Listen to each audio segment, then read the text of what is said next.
A paz do Senhor Jesus Cristo, aqui quem vos fala é o Diácono Lucas e nós estaremos entrando no Evangelho de Mateus, que faz parte deste grupo maravilhoso de livros do Novo Testamento, que é os Evangelhos. Amém? Então essa aula é uma continuidade da aula referente ao livro de Mateus.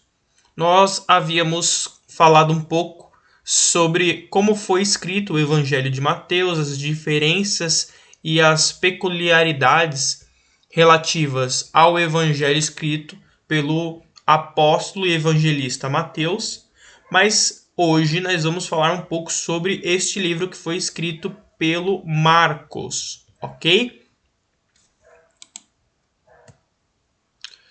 Então, a primeira coisa que a gente precisa observar é que o Marcos ele vai fazer parte deste grupo que faz presente entre os evangelhos, que são os 4 primeiros livros do Novo Testamento. Esse grupo é o Evangelho Sinóticos, que é o Mateus, Marcos e Lucas. O João não faz parte desses 3 grupos chamados sinóticos, porque a estrutura desses livros ele é diferente da do João. O João vai escrever o seu livro numa perspectiva diferente do que comparado ao Mateus, Marcos e Lucas.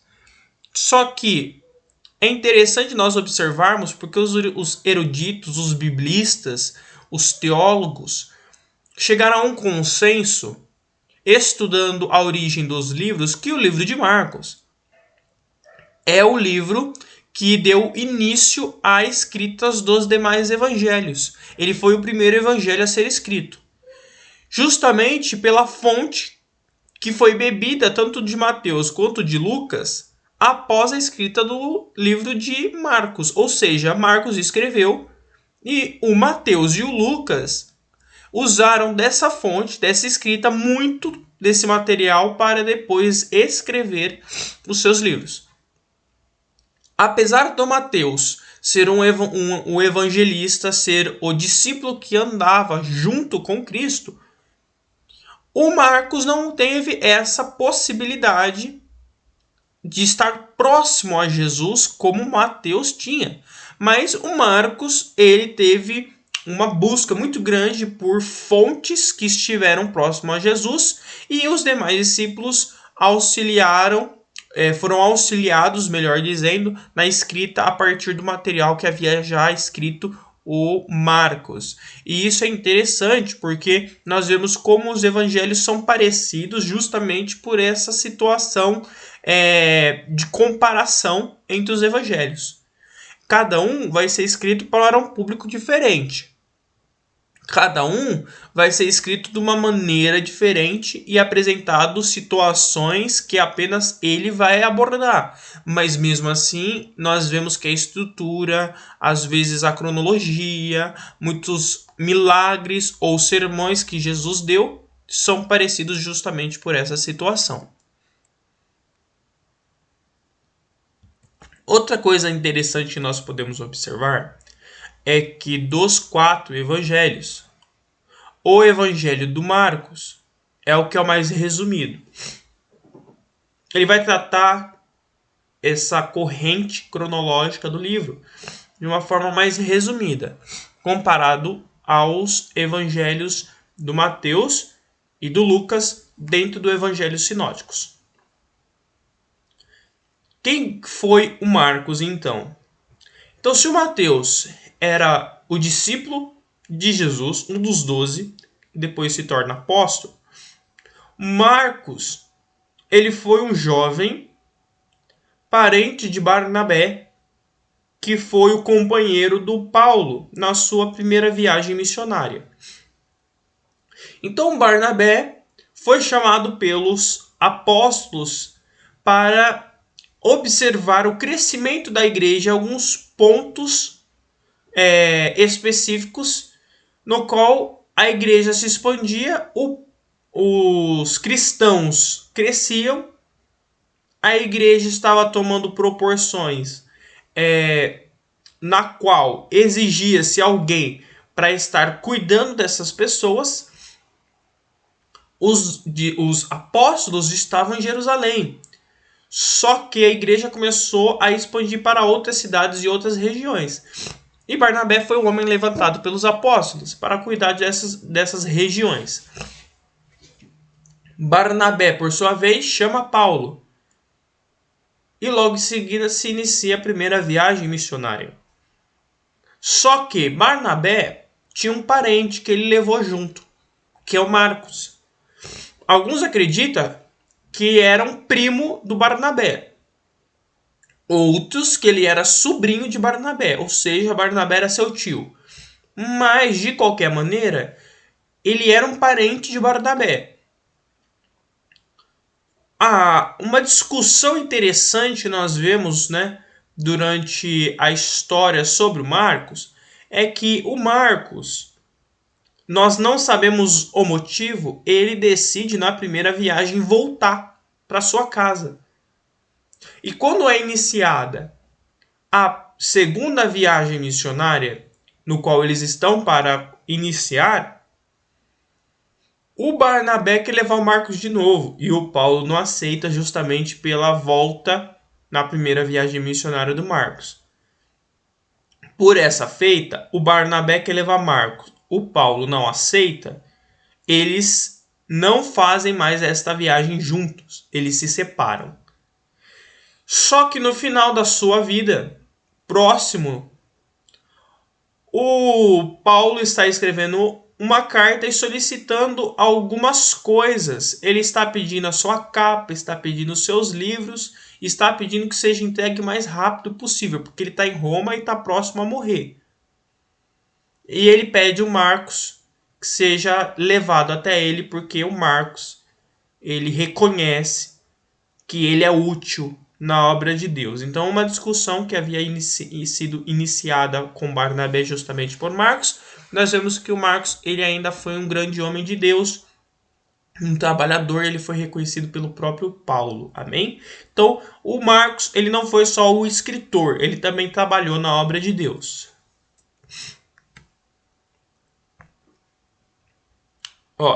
Na obra missionária ele trabalhou com Paulo, com Barnabé e também lá com Pedro. E ele foi um homem que não só escreveu, como, por exemplo, o Mateus, mas foi um evangelista também na prática.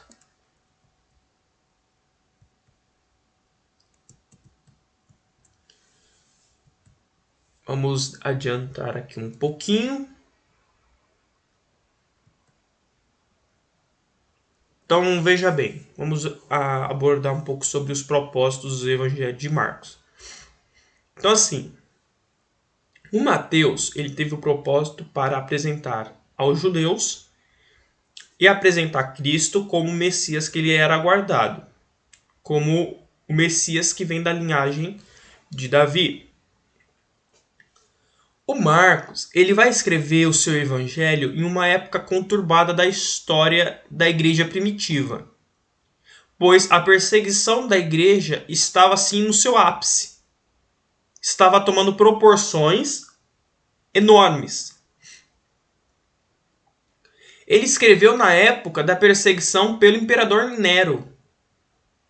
E o imperador Nero, no governo do Nero, foi no governo onde o Pedro morreu, crucificado de cabeça para baixo. E também foi no império e no governo de Nero que o Paulo, ele é morto também, decapitado. Então é uma época difícil para a igreja primitiva, pois os seus pilares, os apóstolos, estão morrendo. Estão sendo perseguidos e se tornando mártir. E por que os mártires têm essa preocupação? O mártir tem essa preocupação em escrever nessa época. Porque essa época é importante para o martírio que estava acontecendo com a igreja. Porque a igreja está passando por esse momento conturbado e eles tinham um conhecimento sobre Cristo. Só que veja bem, Esse conhecimento não era compilado, não era organizado, eles não tinham toda a ordem dos acontecimentos, eles tinham essa história oral, no qual era passado de boca a boca, era registrado, ele era falado. Só que quando você tem um material escrito, você tem uma autenticidade e uma facilidade de analisar o conteúdo que está lá, do que você lembrar de cabeça.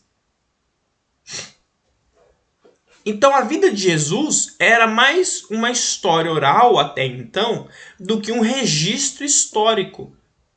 E quando Marcos vai escrever o Evangelho, ele está fortalecendo a igreja que está sendo perseguido nos motivos deles continuarem firmes e aguardando a volta do Senhor Jesus. É um fortalecimento espiritual para essa igreja que está sofrendo com o martírio. Então esse é o motivo. Esse momento difícil, conturbado, complicado, Roma estava no seu ápice na perseguição aos cristãos. Então é tanto que dentro do evangelho escrito do Marcos nós vemos 20% de registro apenas para apontar sobre a morte e a ressurreição de Jesus Cristo. Isso é muito importante. Por quê? Porque isso traz para nós um reconhecimento da preocupação em explicar como Jesus morreu e como ele ressuscitou. Então, aqueles que estivessem lendo o Evangelho teriam a noção, primeiro, de como Jesus exerceu seu ministério, mas principalmente como aconteceu e quais foram os acontecimentos históricos da morte de Jesus e logo em seguida da sua ressurreição. Então é uma esperança. É uma carta que traz esperança.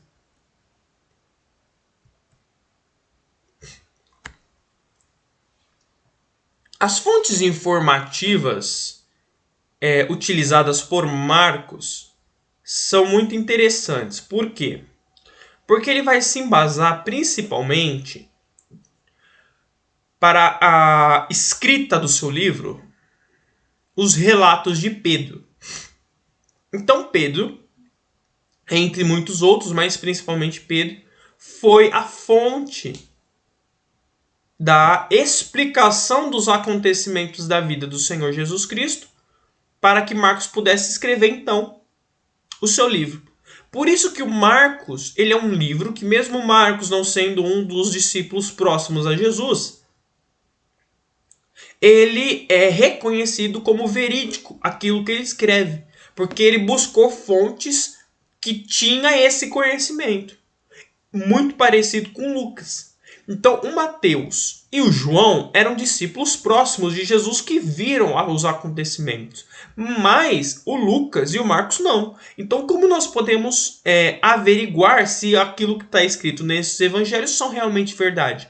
Através das fontes que eles buscaram e utilizaram para escrever os seus livros. Então, o Marcos ele foi em fontes confiáveis. Marcos foi atrás de fontes que daria um embasamento para o evangelho que ele estaria escrevendo. Então ele não foi simplesmente da história oral, do boca a boca do povo. Não, ele foi da fonte daqueles que estavam próximos a Jesus. E isso dá uma autenticidade para o evangelho de Marcos. É tanto que depois o próprio Mateus e Lucas vai usar muito desse evangelho para escrever o seu próprio evangelho. Bem?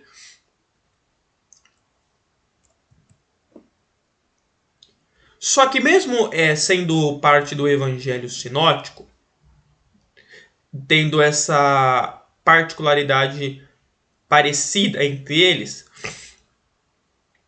cada evangelho tem as suas exclusividades.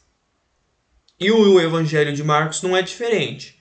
Então, dentro do evangelho de Marcos, nós encontramos 50 versículos que são exclusivamente escritos apenas e registrados apenas e apontado apenas por Marcos. Isso é interessante, porque nós vemos então como cada evangelho também vai se distanciar em alguns quesitos. Então 7% do livro de Marcos, ele traz conteúdos que diferem ou não são abordados por Mateus e nem Lucas. Contudo, os outros 93% do Evangelho de Marcos, que é um evangelho mais resumido, é utilizado e é abordado tanto pelo Mateus quanto pelo Lucas. O Marcos faz 63 citações sobre o Antigo Testamento. Então a palavra-chave é imediatamente ou diretamente, que é usado 42 vezes. Então assim, por que a citação ao Antigo Testamento? Porque o Marcos, ele tenta em alguns momentos, em vários momentos no decorrer do livro, mostrar como a relação entre aquilo que estava acontecendo e as profecias do Antigo Testamento estavam batendo, estavam sendo cumpridas. E Jesus era então aquele Messias que havia sido prometido. E isso traz para aqueles que estivessem lendo, primeiro, o reconhecimento de quem é Jesus e, segundo, a esperança de que esse Messias que morreu, ele não só morreu, porque ele é o Messias prometido, ele ressuscitou. Então é uma dupla esperança para aqueles que estavam sofrendo com a perseguição da igreja. Então, as citações de palavras latinas é encontradas no Evangelho de Marcos. Marcos vai usar a escrita do grego, mas nós também vemos algumas citações de palavras latinas, que é a língua do Império Romano, que vai dar origem para a nossa língua portuguesa, que é uma língua latina. Mas ele também usa algumas palavras no aramaico. Executor, quadrante, palavras que vêm de origem latina, foi usada pelo Marcos. Marcos citou e interpretou as palavras aramaicas para os seus leitores, que provavelmente eram os cristãos romanos. Então, provavelmente, Marcos escreve o seu evangelho para os romanos. Mateus escreveu para os judeus. Marcos, ele vai trazer esse evangelho principalmente para, então, os romanos, que eram os cristãos que estavam também sendo perseguidos pelo seu próprio império. Talita cumi, uma palavra que vai ser, então, interpretada pelo Marcos, que é justamente aquela menina que Jesus ele traz de volta. Talita cumi, então, foi o termo aramaico que Jesus utilizou, que é: menina, a te digo, levanta-te.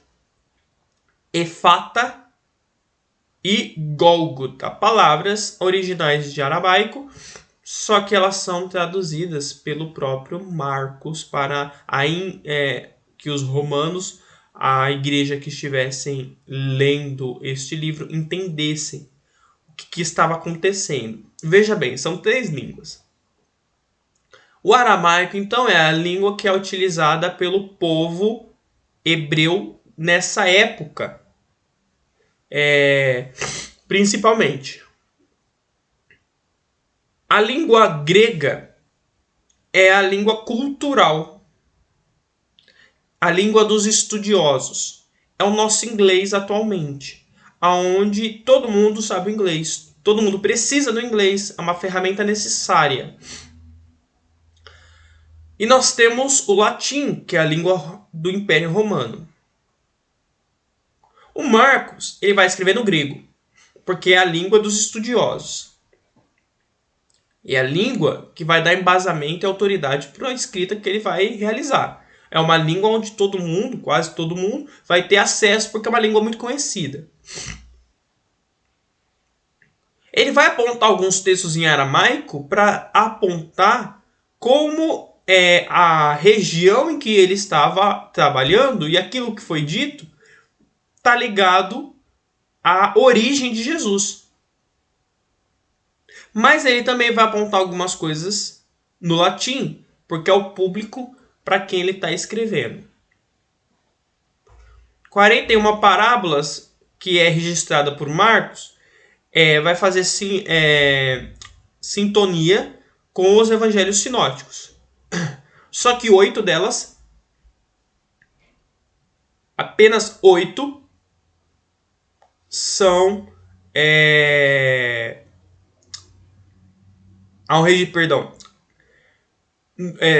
das 41 parábolas que Jesus citou, apenas 8 são apontadas por Marcos. Então veja bem, o Marcos ele não tinha uma preocupação muito grande em citar as parábolas que Jesus ensinava.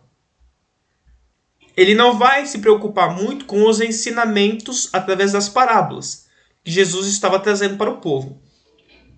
Ele vai se preocupar muito com os milagres que Jesus realizava e com tudo esse reconhecimento do poder de Jesus aqui na Terra. Só que dessas 48, 8 são citadas por ele. E dessas 8, 2 que só ele fala, que é justamente esses ensinamentos que Jesus vai trazer no decorrer da sua vida. E 2 milagres são escritos por Marcos, que só ele vai escrever, dos 40. Então, nós temos registros de 40 milagres de que Jesus realizou, só que só 2 são escritos por Marcos, que só ele escreve, que não é escrito nem por Mateus, nem por Lucas e nem por João, que é a cura do cego, que está lá em Marcos 8, e a cura do surdo-mudo. Então veja bem, por isso que é interessante, quando nós lermos os evangelhos, nós vermos o que cada um vai dizer, como cada um vai contar, e o que um fala e o outro não fala. Porque nós vamos entender de uma forma geral como aconteceu a vida de Jesus aqui. Então, se eu quero entender a vida de Jesus apenas pela perspectiva de Mateus, eu vou deixar alguns pontos de fora e não vou ter um entendimento muito abrangente sobre essa história. Eu vou estar focado em uma área só. Então, é interessante para aqueles que querem estudar a história de Jesus, estudar todos os evangelhos e observar o que cada evangelho vai trazer de particular na sua escrita e na sua abordagem sobre a vida de Jesus. O Marcos vai falar justamente sobre alguns milagres. Ele vai trabalhar bastante os milagres, mas dentre esses milagres tem alguns que só ele fala. Ele vai falar sobre alguns também parábolas, algumas parábolas, só que ele não vai dar tanto foco, igual, por exemplo, o Mateus dá. Então isso é interessante para observarmos a história e o decorrer da vida de Jesus. Aqui são um esboço histórico sobre o chamado dos 12 discípulos, que então se tornariam apóstolos. Simão, que é o Pedro, Tiago, João, nós temos aqui a descrição, ok? Quem eles eram, os livros que escreveram. André, Felipe, Bartolomeu, Tomé, Mateus, escreveu os evangelhos. Tiago, Judas e Simão, que é o Zelote, ok? O traidor que era Judas. E aqui são alguns especiais que são trabalhados durante a vida entre os apóstolos. O Matatias foi aquele que foi colocado para substituir, foi aquele que foi escolhido para substituir o Judas entre os 12. E o Paulo, que foi chamado pelo próprio Senhor Jesus. Eu vou passar isso daqui porque é algo que tem no livro e tem nos slides. Aqui. Nós vamos observar algo interessante sobre o início do livro de Marcos. O livro de Marcos e o livro de Mateus e o livro de Lucas, ele vai tratar inicialmente sobre a genealogia de Jesus. Só que o João, Batista vai ser o primeiro registro no livro de Marcos. Então, como João Batista e Jesus se relacionam e logo em seguida o batismo de Jesus. Então ele não vai se preocupar muito com a origem do nascimento de Jesus, com a história de Jesus na sua infância. Ele não vai se preocupar com a genealogia. A genealogia é uma preocupação que os judeus vão ter. A genealogia é uma preocupação que os judeus vão carregar para entender quem é Jesus, porque eles querem saber qual é a origem dele. Quem é ele? De que tribo ele veio? Como pode ser ele o Messias? Mas o Marcos está escrevendo o livro para os romanos. E os romanos não precisam, não querem saber a genealogia de Jesus. Eles precisam saber que Jesus é o Deus que se fez carne, que se fez homem, fez milagres, morreu e ressuscitou. Então ele vai iniciar essa relação entre João Batista e Jesus, o batismo de Jesus e logo em seguida a sua tentação, quando ele vai para o deserto.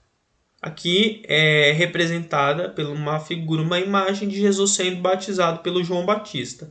Então é justamente o início do seu ministério terreno. Aí Jesus tem então por volta de 30 anos.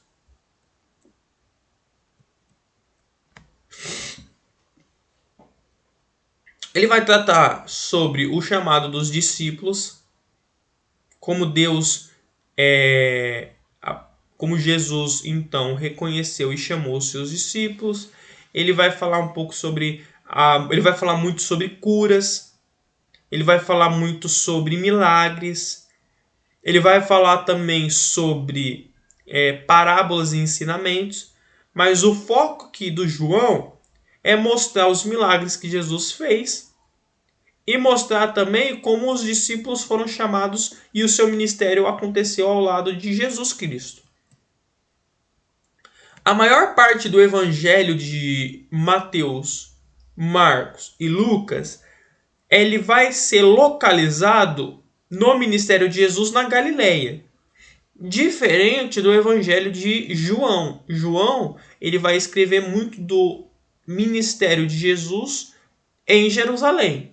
Então, Jesus na Galileia, nessa região, obviamente que Jesus não ficou e não exerceu seu ministério apenas na Galileia, mas o foco desses evangelhos vai ser nessa região. As cidades que correm ao redor do mar da Galileia. Isso traz, então, algo interessante para aqueles que vão estudar o evangelho de Jesus, os evangelhos. Por quê? Porque Jesus ele realizou milagres em várias cidades e regiões geográficas.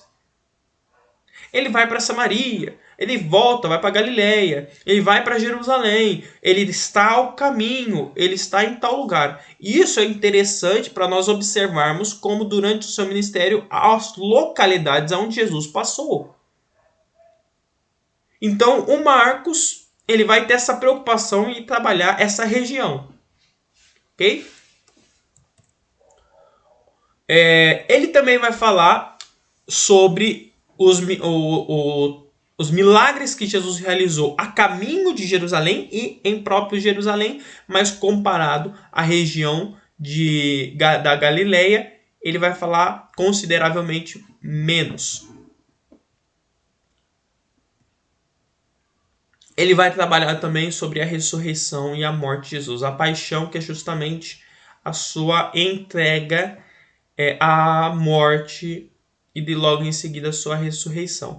Então, esse percurso que o Marcos ele vai fazer é justamente um percurso mais resumidamente comparado aos outros evangelhos, mas ele vai trazer para os romanos principalmente um entendimento mais rápido e simples, obviamente mais resumido, mais compacto, mas compreensível sobre a vida de Jesus. Então, durante a vida de Jesus, ao longo, ele vai mostrar o seguinte: como Jesus iniciou o seu ministério, o ministério de Jesus na Galileia, ele vai mostrar o ministério de Jesus a caminho de Jerusalém e em Jerusalém, já no seu terceiro ano, já para morrer. E ele vai mostrar também como aconteceu a morte e a ressurreição de Cristo. Só que o final do seu livro vai trazer justamente esse ponto importante. Como Jesus ele apareceu logo em seguida que ele ressuscitou a Maria, aos 2 discípulos que estavam no caminho, aos 11 discípulos logo em seguida, a comissão e a ascensão de Jesus. Por que isso é importante? Porque são o registro que vai dar embasamento e as confirmações de que Jesus foi reconhecido e ele apareceu logo em seguida que ele ressuscitou. Então ele ressuscitou e nós temos provas de que ele ressuscitou. Temos prova de Maria Madalena, temos prova dos 2 discípulos que estavam ao caminho, dos 11 discípulos. Então assim, muitos viram Jesus depois que ele ressuscitou. E quem vai trazer esse registro é o Marcos também. Okay? E isso é importante para nós vermos que Jesus ele é reconhecido então como a sua ressurreição é um ato comprobatório. Então, assim, o Evangelho de Marcos, vamos falar resumidamente para podermos terminar essa aula maravilhosa. Dos 4, é o Evangelho que vai ser escrito então para os romanos. Por isso que ele vai trazer essa abordagem um pouco mais resumida. Só que a preocupação de Marcos em apresentar Jesus é como Jesus, então, servo. Jesus que veio para servir. Então, o Mateus ele vai trazer o Cristo como rei. Marcos vai trazer, então, Jesus como servo, sofredor, mas que trouxe um trabalho maravilhoso através dessa escrita da vida de Cristo. Então, Marcos vai trazer essa escrita sobre como Jesus exerceu o seu ministério, o seu trabalho terreno. E como o seu trabalho terreno, ele continuou através dos seus apóstolos após a ressurreição de Cristo. Porque Cristo vai vir, vai morrer, vai ressuscitar, mas vai aparecer aos seus apóstolos, então, que se tornarão logo em seguida, apresentando qual é a importância agora dos discípulos continuarem exercendo o ministério, mesmo com a ressurreição de Jesus, mesmo com a morte. Então os discípulos vão se tornar logo em seguida, futuramente, apóstolos, ministros do Senhor Jesus Cristo. E o Marcos vai trazer esse livro em um momento importante, porque vai ser um momento difícil para a igreja que precisa de uma palavra de esperança. Então a palavra de esperança é que Jesus exerceu um ministério na terra, ele morreu, ressuscitou, permanece vivo, e quem vai dar continuidade nesse trabalho de servo somos nós, a igreja. Amém? Então, meus queridos alunos que nos assistiram, esse é o Evangelho de Marcos.